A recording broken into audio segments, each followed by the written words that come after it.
अस्सलाम वालेकुम। Programme night addition में हम आपको खुशामदीद कहते हैं। नाज़रीन, आज हमारे प्रोग्राम के खुसूसी सेगमेंट में हमारे मेहमान होंगे वफाकी वज़ीर रेलवे शेख रशीद अहमद साहब। आज हम उनसे बात करेंगे हुकूमत की 2 साला कारकर्दगी पर, बिलखुसूस ML1 मनसूबे से कितने अफराद को रोज़गार मिलेगा, कितना बड़ा ये गेम चेंजर हो सकता है ये मनसूबा। फिर मियाँ नवाज शरीफ और आसिफ अली ज़रदारी का सियासी मुस्तकबिल क्या होगा। मौलाना फजलुर रहमान की एहतजाजी तो तहरीक है, ये कामयाब होगी नहीं होगी। अपोजिशन जमातों की भी APC होगी या नहीं होगी। क्या फिर इन हाउस तब्दीली या हुकूमत के घर जाने का कोई इम्कान मौजूद है। बिलावल भुट्टो पर 18वीं तरमीम पर मौक़िफ़ तब्दील करने के लिए आखिर कौन दबाव डाल रहा है। फिर मरीम नवाज़ की नैब पर पेशी पर जो हंगामा हुआ, इस हंगामा आराई से फ़ायदा किसको पहुँचा है। और फिर कराची के मसाइल के हल के साथ साथ शेख रशीद साहब से हम मुल्क की मजमूई सियासी, समाजी और जो मुआशी सूरत हाल है इस पर हम बात करेंगे। वफाकी वज़ीर रेलवे शेख रशीद अहमद साहब मेरे साथ हैं। अस्सलाम वालेकुम, बहुत बहुत शुक्रिया शेख साहब। शेख साहब, वफाक के सिंध के हवाले से क्या सोच रहा है? कहा जा रहा है कि कमेटी बनाई जाएगी, कहा जा रहा है कि सर कमेटी बनाई जाएगी Pakistan people's party PTI MQM के नुमाइंदों पर मुश्तमिल, जो हल निकालेंगे जो कराची के मसाइल हैं। आप भी जानते हैं कि सुप्रीम कोर्ट ने पिछले हफ्ते काफ़ी बरहमी का इजहार किया। सिंध हुकूमत कहती है जी आप हमारे एग्जीक्यूटिव पावर्स जो है इनको शेयर नहीं कर सकते। सर क्या सोच रहा है वफाक सिंध के हवाले से? इसी तरह चलेगा, कोई वफाक वहाँ तब्दीली नहीं लाने जा रहा, कोई गवर्नर राज नहीं आ रहा। वफाक भी सियासत और मीडिया खेल रहा है और हमारे भी कुछ लोग वहाँ उनको जवाब दे रहे हैं। इसी तरह सिंध की पॉलिसी चलेगी, कोई वहाँ ना गवर्नर राज आ रहा है, ना कोई वहाँ 140 जो है 140 क्या वो आर्टिकल है वो भी कोई नहीं लग रहा। और इसी तरह सिंध की हुकूमत भी चलेगी और मरकजी हुकूमत भी चलेगी। नहीं तो सिंध के जो मसाइल हैं आप समझ रहे हैं कि पाकिस्तान पीपल्स पार्टी क्योंकि हुकूमत अलग ही बिल्कुल खुद से करने की मजाज है, वो कर सकती है। वफाक को इंटरफेयर करने की ज़रूरत नहीं है, वफाक डायरेक्शंस नहीं दे सकता। वफाक डायरेक्शन देने की बात करते हैं तो वो कहते हैं 18वीं तरमीम पर हमला हो गया। देखें, हमें कोशिश करनी चाहिए कि मिलकर चलें। अगर वो चाहते हैं कि हमें नई मुदाखलत करनी चाहिए तो ये कोई उनके लिए अच्छा आसान काम नहीं है, इज्जत का काम नहीं है। उनके लिए कोई अच्छी बात नहीं है कि बाहर के NDMA और रेंजर्स और दूसरी कुव्वतें FWO वो जाके वहाँ नाले साफ़ करें। ये कोई अच्छी बात नहीं है उनके लिए भी और ख़ुद अदारों के लिए भी। लेकिन अगर वो समझते हैं कि ये मुदाखलत है कि हमें नहीं करनी चाहिए, क्या ज़रूरत पड़ी है तीसरे के काम में जाके फड्डा डालने की। तो फिर वज़ीर आज़म साहब ने NDMA को क्यों सर डायरेक्शन दी कि आप जाएं, वहाँ हो नहीं रहे, नालों की सफाई नहीं हो रही? मेरा ख्याल है NDMA कोई सियासी पार्टी नहीं है। NDMA वहाँ सैलाब की सूरत हाल इतनी ख़राब थी। अगर मुझसे पूछा जाए तो NDMA ने बहुत बड़ा काम किया कोरोना में, बहुत बड़ा काम किया टेढ़ी दिल में, बहुत बड़ा काम किया उन्होंने सैलाबों में। और वहाँ उनकी ड्यूटी प्राइम मिनिस्टर ने लगाई है, इसलिए उन्हें जाना पड़ा। लेकिन अगर सिंध गवर्नमेंट चाहती है कि भी ना हो, ये ना आए, तो वो ना जाएं जी। क्या ज़रूरत पड़ी है यही गालियाँ खाएं सिंध की हुकूमत। लोग इनको ताना करें, लोग इनसे पूछें कि भाई ऐसा क्यों हो रहा है। खाम खा इनको एक तो उनका काम किया जाए, उनका हाथ बटाया जाए और दूसरा उनसे बातें सुनी जाए। लेकिन शेख साहब अब तो PTI से भी तो मांगा जाएगा ना, वहाँ के अवाम ने PTI को भी तो चुना है, वहाँ बड़ा एक मैंडेट मिला है आप लोगों को, PTI को वहाँ पे जवाब तो मांगा जाएगा PTI से भी। वो लोग जवाब दे रहे हैं, क्या करें। काम तो सूबाई हुकूमतों का है ना, आईनी तौर पर 18वीं तरमीम के बाद काम तो सूबाई हुकूमतों का है। काम सूबाई हुकूमतों का और सूबाई हुकूमतों ने इसको देखना है। सूबाई हुकूमतों ने देखना है कि इसका क्या होना है और क्या नहीं होना। लेकिन वज़ीर आज़म साहब तो कहते हैं 18वीं तरमीम में बहुत सारे काम जल्दी में किए गए, इस पर नजरसानी की जरूरत है तो सही है। पार्टियां तैयार होंगी तो होगा ना, जब पार्टियां ही तैयार नहीं होंगी तो ये कोई जमहूरी मसला है, उसमें जब तक आईनी तरमीम नहीं होगी उस वक्त तक नहीं होगा। और आईनी तरमीम करने की हम पोजीशन में नहीं है इस वक्त। सही। शेख साहब 9 सितंबर को जरदारी साहब पर फर्द जुर्म लगेगी। नवाज शरीफ की जमानत पर भी अब कल अदालत ने सवाल उठाए। शहबाज शरीफ साहब पर 7 अरब मनी लॉन्ड्रिंग केस में हमजा पर, सलमान साहब पर रेफरेंस दायर जो है ना वो कर दिए गए हैं। आपको लग रहा है ये जो केसेस हैं शेख साहब अब ये फैसलों की जानिब बढ़ रहे हैं या फिर ऐसे ही आना जाना अदालतों में लगा रहेगा, फिर जमानतें हो जाएंगी? आपको लग रहा है कोई कि फैसले की घड़ी आ रही है अब? मैं कह चुका हूँ ये 4 महीनों में फैसले होंगे और ये साल जो है फैसलों का साल है। और ये मैं पहले कह चुका हूँ कि टार्जन जो है वो दोनों तरफ फेरेगा और नैब जो है वो एक्टिव होगी, मुतहर्रिक होगी, और नैब मुतहर्रिक है और लोगों पे फ़र्द जुर्म लग रही है, फ़र्द जुर्म से लोग भाग रहे हैं और डिले टैक्टिक्स यूज़ कर रहे हैं। लेकिन अभी तक तो देखें उनका बड़ा एक्सपीरियंस है स्टिक लेकर, और मुझे कहना नहीं चाहिए कि जब वो कोर्ट में होते हैं तो स्टिक उनके पास हो जाती है और उनके लिए मुश्किल हो जाता है, उनकी सेहत इजाज़त नहीं देती, और जब माल बनाने की बारी आती है तो कोई रियायत नहीं बरते। एक एक दही भल्ले वाले के पास, चाट वाले के पास और मिर्च मसाले वाले के पास अरब अरब रुपए की ट्रांजैक्शन निकलती है। सो मेरा तो ख्याल है कि अगर अब भी इनके फैसले नहीं हुए तो फिर कब होंगे। शेख साहब, नैब कवानीन में तरमीम पर जाहिर है अगर तब्दीली अपोजिशन चाहती है तो खुश हुकूमत भी नहीं है, तो तरमीम में कानून साजी में रुकावट कहाँ है? जाहिर सी बात है अगर आपने किसी में कानून साजी करनी है, तरमीम करनी है, ना सारी बातें हुकूमत की मानी जा सकती हैं ना अपोजिशन की मानी जा सकती हैं, तो कोई बीच का रास्ता है? अपोजिशन आपकी मानने को तैयार नहीं है, हुकूमत अपोजिशन की मानने को तैयार नहीं, तो फिर नैब का कानून तो ऐसे ही चलता रहेगा? ऐसे ही चलता रहेगा, कोई बीच का रास्ता नहीं है। इमरान खान कुछ भी कर सकता है, इसको एनआरओ नहीं देगा, इनको किसी कीमत पे नहीं देगा। एनआरओ मांगा किसने शेख साहब? यही तो अपोजिशन कहती है। किसने नहीं मांगा हुआ, ये जाहिर है उन्होंने टीवी पे आकर तो नहीं मांगना ना। किसी ने पूछा मरियम से इतने महीने किस बात के लिए चुप थी आप? कोई तो वजह होगी जो 1 साल से आप चुप हैं। ये आप उनसे पूछे ना कि भाई क्यों 1 साल तक चुप रही। कोई जिस तरह आप बाहर आई हैं, जिस तरह आपने उस दिन पथराव किया है नैब के दफ्तर पे और अदालत पे, तो आप 1 साल से क्यों चुप थी? इसलिए कि बाहर जाने का कोई रास्ता बन जाए। नहीं बन सका तो अब जोड़ो कराटे हैं, नहीं बन सकेगा तो पीपल्स पार्टी अब इंतहा पसंदी की बातें करेगी। और एनआरओ कोई उन्होंने टीवी पे आके तो नहीं मांगना ना, जाहिर है बीच में लोग होते हैं जो एनआरओ की बातें कर रहे होते हैं। शेख साहब, मरियम नवाज की पेशी पर जो कुछ हुआ, आप समझते हैं नून लीग को इससे फायदा हुआ है? बिल्कुल नहीं, बिल्कुल नहीं। उसने अपने चचा के लिए गड़ा खोदा है और अब उसने अपने कज़न के लिए सियासी तौर पे गड़ा खोदा है, और उसने जिस तरह मीडिया ने आपने लाहौर से आटे के थैलों, क्या होते हैं थैलों में पत्थर दिखाए हैं, हाँ।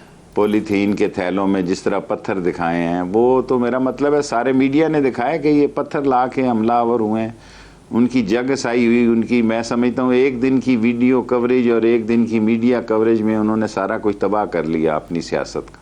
शहबाज शरीफ साहब का उस दिन उनकी... क्या आपका ख्याल है कि अब नैब उनको फूल निशावर करेगी? हाँ, बिल्कुल नैब उन पे फूल निशावर करेगी। जाहिर है नैब भी तो फिर अपने कानूनी मामलात को देखेगी कि किस तरह हैंडल करना है।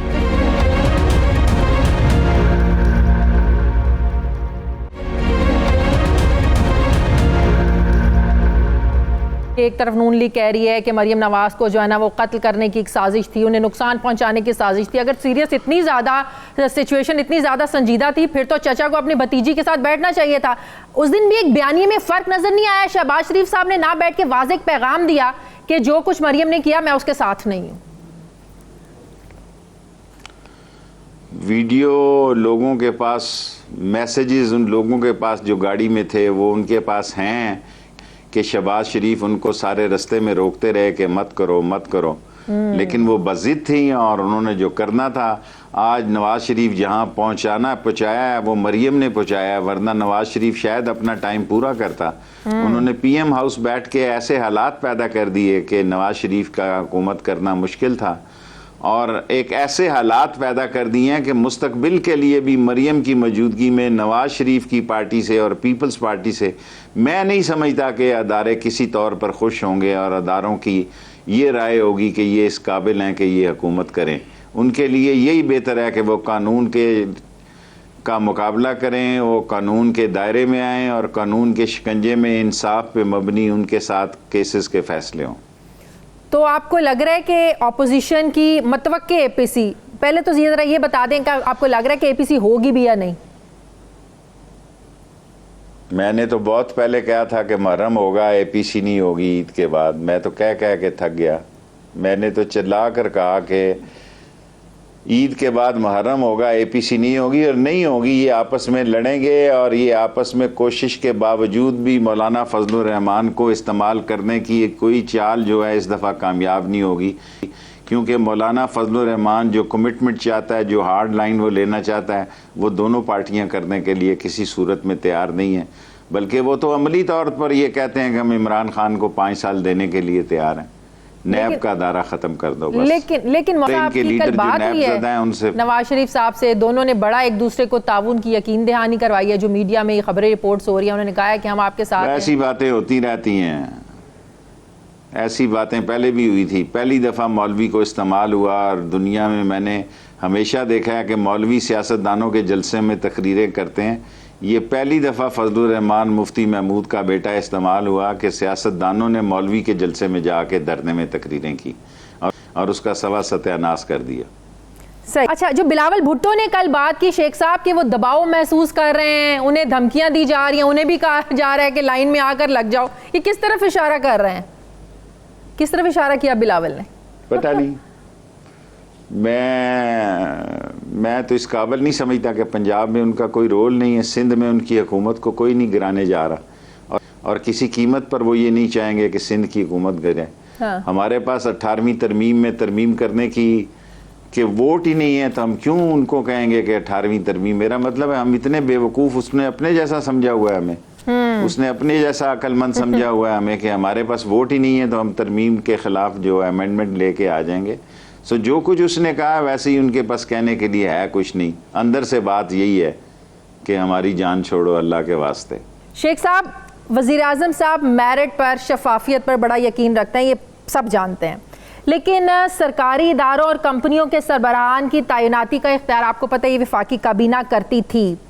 अगर कोई किसी शख्स को आपने लगाना है, वो अहल है नाअहल है, काबीना में डिस्कशन होती थी, उसके बाद फैसला होता था। लेकिन कल हमने अपने प्रोग्राम में भी खबर की, आप भी ये बता दें कि अगर ऐसा कोई फैसला हो चुका है, होने जा रहा है, कि अब ये जो फैसले हैं, अगर आपने किसी इदारे का, कंपनी का सरबराह मुकर्रर करना है, तो अब इसका फैसला वफाकी काबीना की बजाय जो मुतल्लिका वजीर होगा, सेक्रेटरी होगा और वजीर आज़म, ये 3 शख्सियात मिलकर करेंगी। तो शेख साहब, आप भी समझते हैं कि इससे आप मेरिट पर, शफाफियत पर कॉम्प्रोमाइज़ होगा और मनपसंद अफराद को नवाजने का मौका मिल जाएगा? देखें, वैसे तो प्राइम मिनिस्टर किया करते थे जब से एक सुप्रीम कोर्ट का डिसीजन आया कि गवर्नमेंट मीन्स कैबिनेट। हाँ। जिस दिन से ये डिसीजन आया उस दिन से कैबिनेट की जो काम है वो ज़्यादा बढ़ गया है, कैबिनेट का मसला ज़्यादा बढ़ गया है और उस दिन से कैबिनेट के लिए ज़्यादा मुश्किलें हैं। अभी भी जिस बंदे के बारे में आपने खबर दी है वो कैबिनेट ही उसका फ़ैसला करेगी। वो पहले वो कैबिनेट फ़ैसला करेगी, फिर वो समरी जो है वो प्राइम कैबिनेट में आएगी, फिर उसका फैसला होगा कि उसका क्या होना। पार्को के एमडी असद खान की बात कर रहे हैं ना आप, जिसको नदीम बाबर साहब और उमर अयूब साहब काफ़ी सपोर्ट। मैं किसी का नाम नहीं लेना चाहता, जिसका भी है मैं उसकी जिक्र कर रहा हूँ। ठीक हो गया। अच्छा, शेख साहब, शाह महमूद कुरैशी साहब ने जो तनकीद की पिछले हफ्ते एक इंटरव्यू में सऊदी अरब पर, उसके बाद आपको पता है कि एक सर्द महरी शुरू हो गई, फिर आर्मी चीफ साहब गए, DGISI गए वहाँ पर, तो आपको क्या लगता है कि ये ताल्लुकात जो हैं बेहतर हो जाएंगे, खलीज कम होगी या ख़त्म हो जाएगी? कोई खलीज नहीं होगी, आगे से भी अच्छे तल्लुकात होंगे और पाकिस्तान मज़ीद अहम दफ़ाई मुआहदे सऊदी अरब के साथ करेगा। और सऊदी अरब हमारा टेस्टेड फ्रेंड है, किसी के कहने या ना कहने से कोई फ़र्क नहीं पड़ता। हम यक जान दो कलब हैं और सऊदी अरब का हर मसला हमारा मसला है और वो ख़ादमैन हरमैन शरीफैन हमारे लिए बहुत इज़्ज़त, बहुत हुर्मत और बहुत ही काबिल कदर मुकाम रखते हैं। इसलिए पाक फ़ौज ने जो थोड़ी बहुत कसर थी भी तोला माशा, वो जाके जनरल कमर जावेद बाजवा और जनरल फैज़ ने जाके वो ठीक कर दी और ठीक है हालात। तो शाह महमूद कुरैशी साहब का बयान उनकी ज़ाती राय थी समझी जाए या ये पार्टी की पॉलिसी की कहीं ना कहीं? पता नहीं उन्होंने कैसे, क्या क्यों हुआ ये मुझे समझ नहीं आई, खुद भी कैसे हो गया ये। ठीक हो गया। एक आखिरी सवाल का जवाब दे दें, ML1 मंसूबा कितना गेम चेंजर साबित हो सकता है? कहा जा रहा है बड़ी नौकरियां होंगी, ज़रा इस मंसूबे के बारे में भी ज़रा डिटेल बता दें, कितना ज़बरदस्त मंसूबा है ये मुस्तकबिल के लिए? देखें, 1861 के बाद पहली दफ़ा ट्रैक को हाथ लगाया जाने लगा। 1861 का पुराना ट्रैक है, ये लोग सामान खरीदते रहे, असल जो बीमारी थी वो ट्रैक थी। हाँ। और उस ट्रैक की वजह से ये सारे मसले पैदा हुए। इस ट्रैक की वजह से सारे एक्सीडेंट हुए। अब ये सारी फेंसिंग होगी, सारे क्रॉसिंग ख़त्म होंगे, नया सिग्नल सिस्टम होगा, नया ट्रैक होगा, नए सिरे से 1871 किलोमीटर जो है नया ट्रैक होगा, 160 की स्पीड होगी और 1.5 लाख लोगों को रोज़गार मिलेगा। और इस मायदे में तय है कि 90% जॉब पाकिस्तानियों के होंगे और 10% चाइनी इंजीनियर और टेक्निकल लोग आएंगे। बाकी हमारी लेबर और हमारे लोग जो हैं यहाँ से लिए जाएंगे। और सीमेंट, सरिया, ब्रिजेस, अंडरवे, ये सारी चीज़ें बनेगी और ये एक पाकिस्तान के लिए गेम चेंजर मंसूबा होगा। और इससे पाकिस्तान में कराची और लाहौर 8 घंटे हो जाएगा और इसी तरह पिंडी लाहौर 2.5 घंटे हो जाएगा। और जो सबसे अहम बात है कि पाकिस्तान की ट्रेन पहली दफ़ा तरक्की की दौर में कदम रखेगी, क्योंकि जब 160 की स्पीड होगी तो कल 200 की करने में आसानी होगी। वरना इस पटड़ी को हम यहाँ से नीचे तो ले जा सकते हैं, ऊपर नहीं ले जा सकते। इसलिए पाकिस्तान की इमरान खान की मौजूदा हुकूमत का दौर का अगर सबसे बड़ा कारनामा है तो ML1 है। बहुत बहुत शुक्रिया, बहुत शुक्रिया। वफाकी वज़ीर रेलवे शेख रशीद अहमद साहब हमारे साथ थे, बहुत शुक्रिया आपका। नाज़रीन, मुझे प्रोग्राम में एक ब्रेक लेनी है, वापस आते एक छोटे से वक्फे के बाद।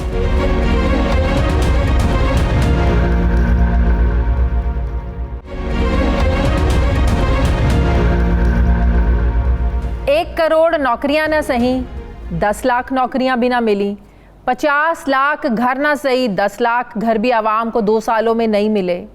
ना बिला इम्तियाज़ एहतसाब का ख्वाब पूरा हुआ। गुड गवर्नेंस के नाम पर आवाम को आटा, चीनी और पेट्रोल माफिया का सामना करना पड़ा।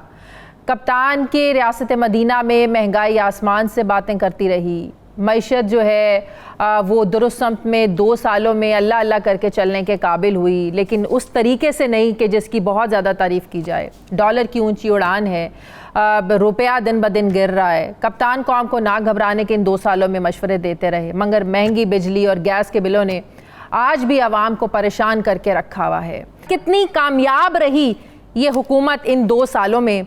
अगर अपोजिशन से पूछें तो अपोजिशन का बयानिया ही बिल्कुल मुख्तलिफ है।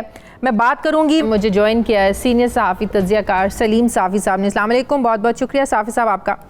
साफ़ी साहब, शायद आपने भी आज वज़रा की जो 2 साला कारकर्दगी पर उन्होंने की है, जो आज प्रेस कॉन्फ्रेंस थी, शायद आपने देखी हो, सुनी हो, जिसमें असद उमर साहब जो काबिलियत का और कामयाबी का म्यार जो बता रहे थे, लग रहा था कि उनके दाएं बाएं जो लोग बैठे थे बता रहे थे कि ये लिंकन से पढ़ा है, ये हार्वर्ड से पढ़ा है, ये ऑक्सफोर्ड से पढ़ा है, तो मेरे इर्द गिर्द तो सारे बड़े पढ़े लिखे और काबिल लोग बैठे हुए हैं। तो लग रहा था कि कामयाबी का और काबिलियत का जो म्यार है वो इन यूनिवर्सिटी से पढ़ना है। शायद जो पाकिस्तानी यूनिवर्सिटी से पढ़ते हैं शायद वो काबिल नहीं हो सकते या वो उतने अहल नहीं हो सकते जो उनके दाएँ बाएँ वज़रा बैठे हुए थे, नंबर 1। नंबर 2, जिस तरह 2 साला कारकर्दगी को उन्होंने पोर्ट्रे किया, जो तस्वीर कशी की, आप समझते हैं कि 2 सालों में वाकई ये हुकूमत इतनी कामयाब रही जो आज ये लोग बता रहे थे?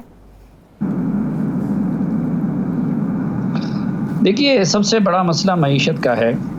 हाँ। और इकोनॉमिक मैनेजर PTI के वो असद उमर साहब ही थे। हाँ। और असद उमर साहब को नाकाम आपने नहीं डिक्लेयर, उनकी खुद इमरान खान साहब ने उनको नाकाम डिक्लेयर करके बड़े अनसेरेमोनियसली अपनी वजारत से हटा दिया था। अब वो ज़ात खुद माशी पॉलिसियों की नाकामी का एतराफ़ था।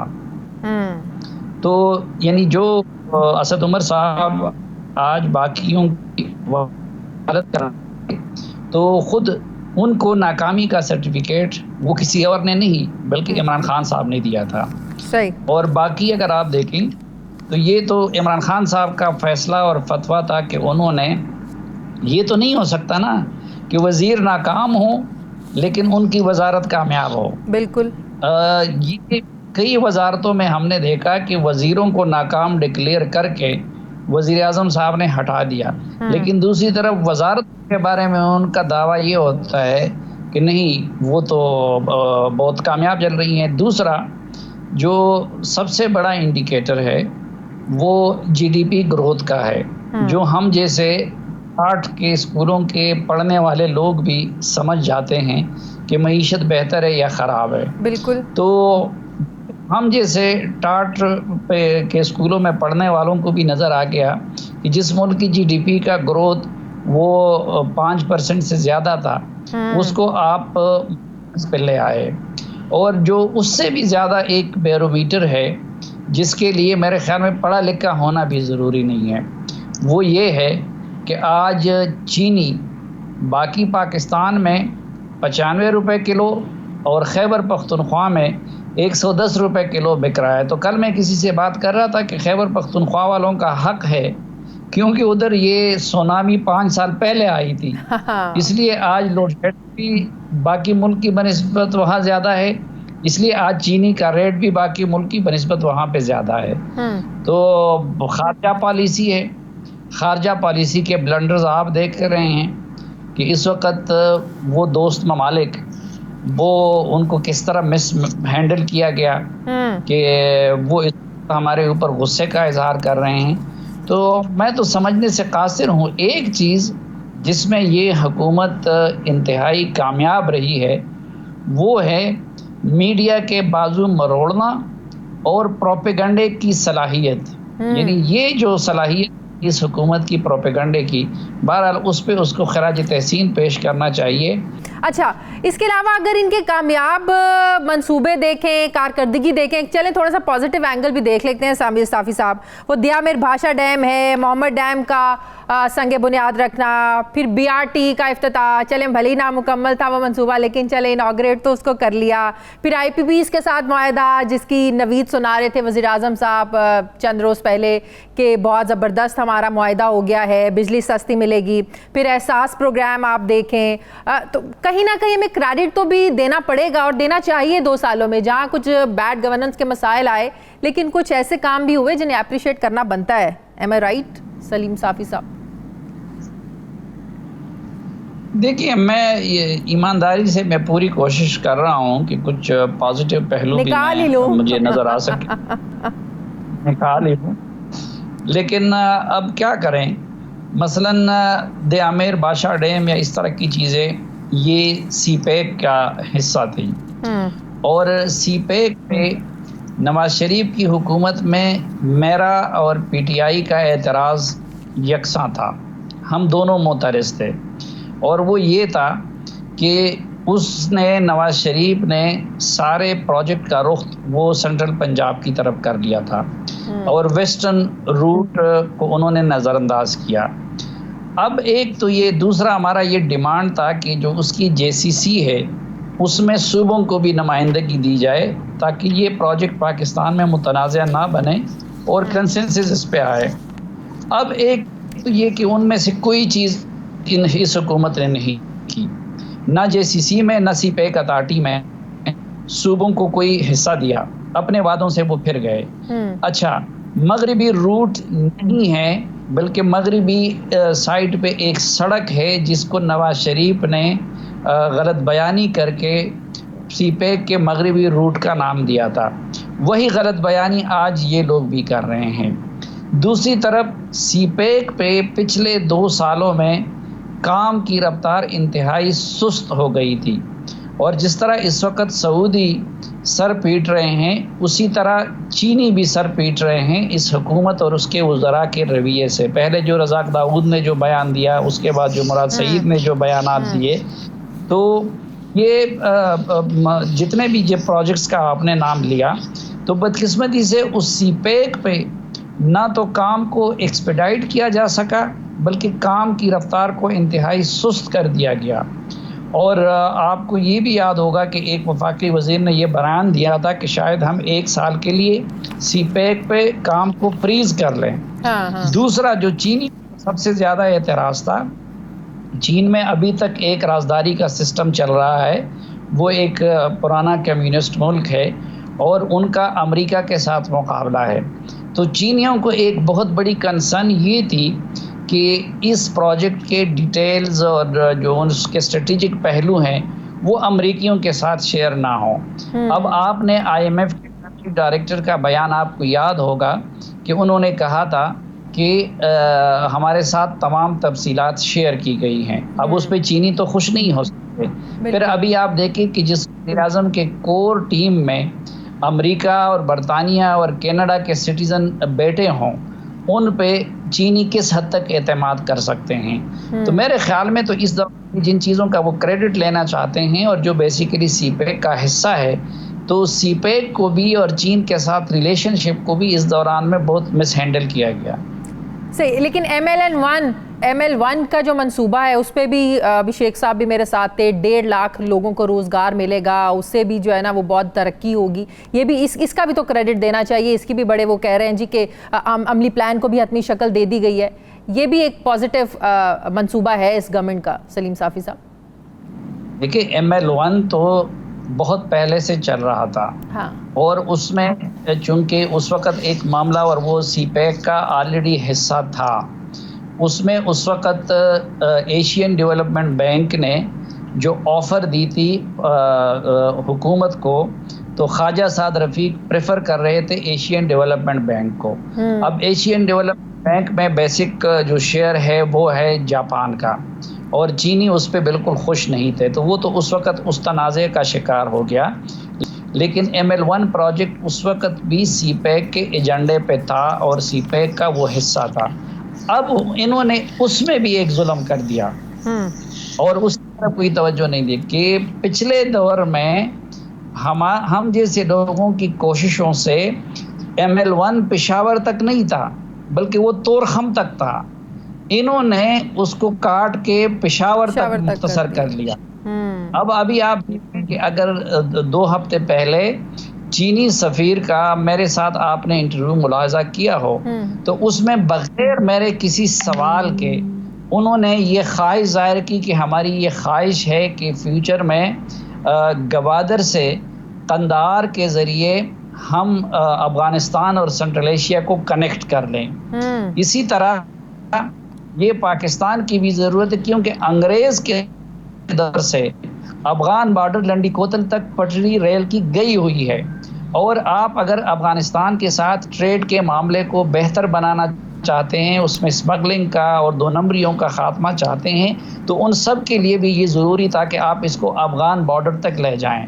तो इस हुकूमत ने वो प्रोजेक्ट जो ML1 का जो अफ़गान बॉर्डर तक था, उसको पेशावर तक फाइन कर लिया। सही, बहुत बहुत शुक्रिया सीनियर सहाफ़ी तज्ज़ियाकार सलीम साफ़ी साहब मेरे साथ थे। नाज़रीन, मुझे प्रोग्राम में एक ब्रेक लेनी है, वापस आते हैं थोड़े से वक्फे के बाद।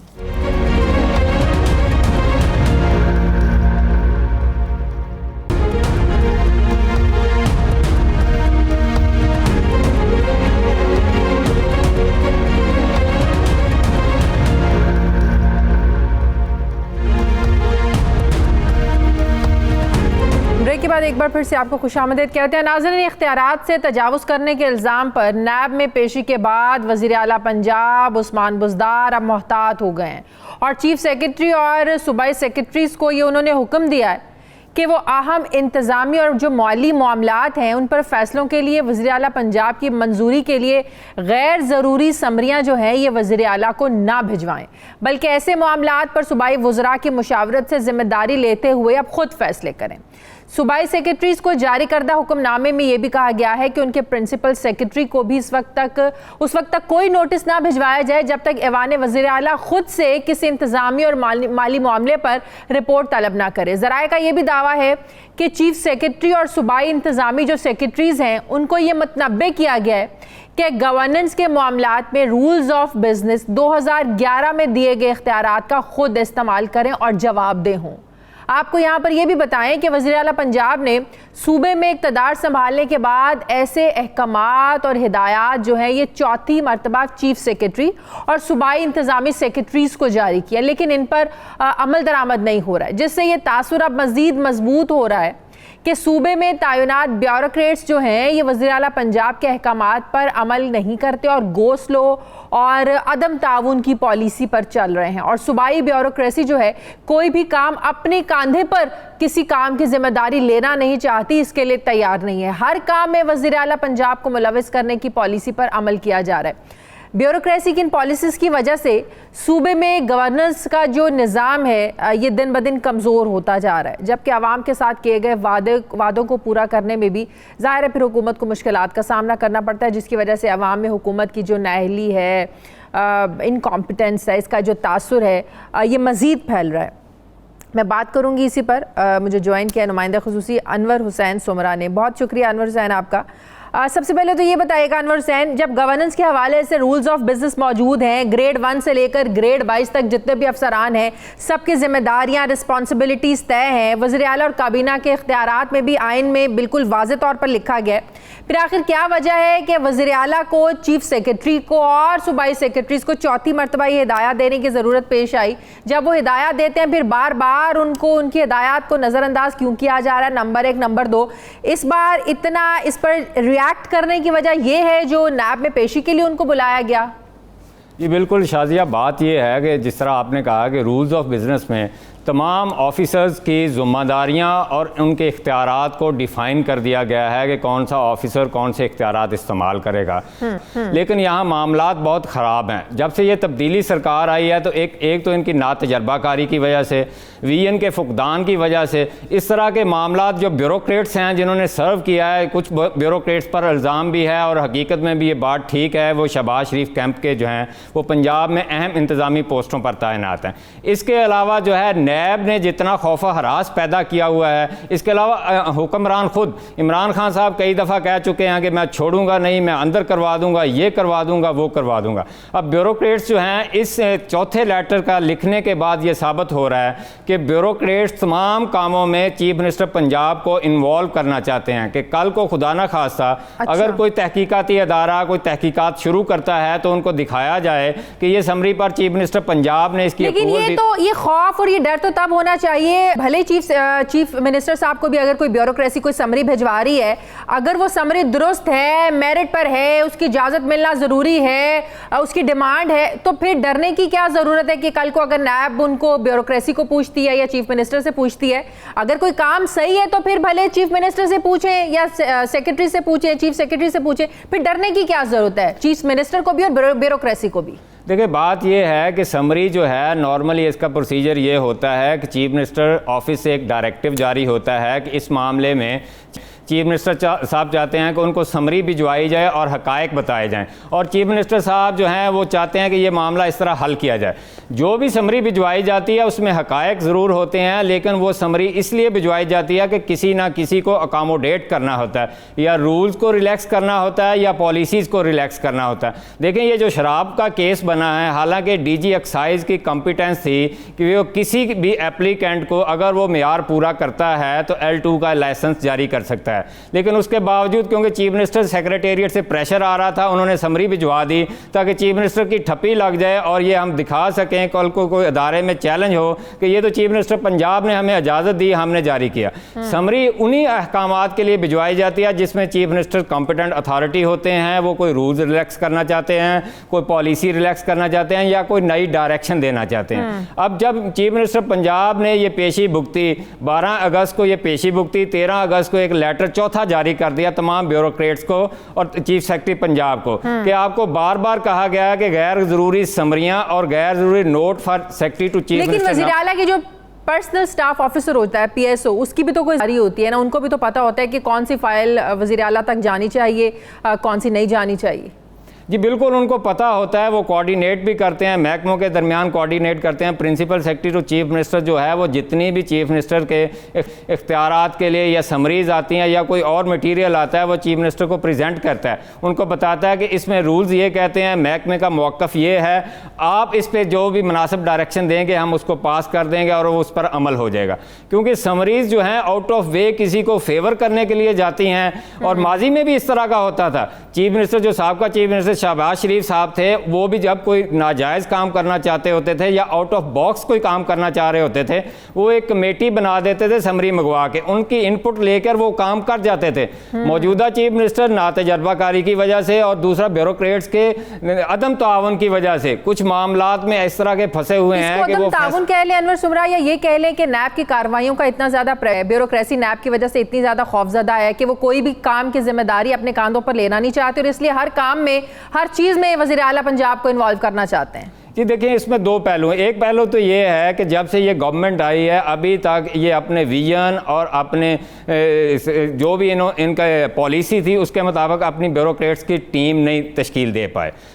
और ना उनको कोई पॉलिसी गाइडलाइन दे सके हैं कि किस तरह हमने गवर्नेंस करनी है, तब्दीली किस तरह लेके आनी है। जो भी ब्यूरोक्रेट्स इन्होंने अपनी टीम में रखे हैं वो लोग हैं जो की मेंबर थे शहबाज शरीफ की टीम के, और वो अदम तावन और गो स्लो पर गए हुए हैं। दूसरी बात यह है कि ब्यूरोक्रेट्स का एक ट्रिक्स होते हैं, वो जब भी कोई गैर कानूनी काम हो या जिसमें कोई पॉलिसी या कोई रूल्स रिलैक्स करने हो तो वो ज़्यादातर लोगों को इन्वॉल्व कर लेते हैं, ख़ास तौर पर सियासी क़यादत को इसलिए इन्वॉल्व करते हैं कल को नैब या कोई अदारा जब पूछे तो उनको बताया जाए कि ये मैंने तो नहीं किया, ये तो चीफ मिनिस्टर की डायरेक्शन थी, वो कंपिटेंट अथॉरिटी हैं, वो चीफ एग्जीक्यूटिव हैं सूबे के, उन्होंने जो कहा मैंने कर दिया, क्योंकि वो अपनी जान बचाने के खातर ये सारा मामलात करते हैं। पंजाब में अब इसी वक्त जो है मौजूदा सूरत इसी तरह चल रही है।